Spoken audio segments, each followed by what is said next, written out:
খবর 24 সাথে আপনাকে স্বাগত। নতুন নতুন খবর জানার জন্য আমাদের চ্যানেলে চোখ রাখুন। আরজি করে চিকিৎসকের দেহ উদ্ধারের পর যখন মহিলাদের নিরাপত্তা নিয়ে প্রশ্ন ওঠে, তার মধ্যেই রাজ্য সরকারের বেশ কিছু নীতি সামনে আনে। রাত্রির সাথী নামে সেই নিয়ম বিধিতেই বলা হয় মহিলাদের যতটা সম্ভব কম নাইট ডিউটি দিতে হবে।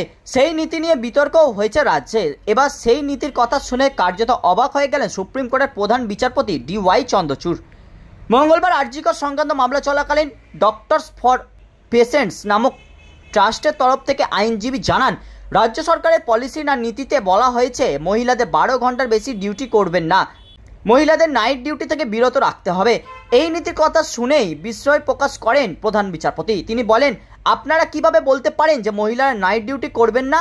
মহিলারা কোনো বাড়তি সুবিধা চান না, তারা নিরাপত্তা চান। কপিল সিব্বলকে বলবো বিষয়টি দেখতে। প্রধান বিচারপতি বলেন, পুরুষ যদি 12 ঘন্টার বেশি কাজ করতে পারে তাহলে মহিলারা পারবেন, এটা নিষেধ করতে পারেন না রাজ্য। আমাদের দেশে রাতে কাজ না করার কথা কোনো মহিলাকে বলতে পারি না। ডাক্তার থেকে সেনাবাহিনী সবাই রাতে কাজ করে। এই বক্তব্যের পর কপিল সিব্বল বলেন, কোনো ব্যাপার নয়, আমরা একটি বিজ্ঞপ্তি দিয়ে জানিয়ে দেব। শুনানির শেষের দিকে আবারও প্রধান বিচারপতি বলেন, মহিলারা রাতে কাজ করবেন না, এই সিদ্ধান্ত সঠিক নয়, এটা তাদেরকে কেরিয়ারে প্রভাব ফেলবে। পুরুষ ডাক্তার এবং মহিলা ডাক্তারদের আলাদা ডিউটি আওয়ার থাকা উচিত।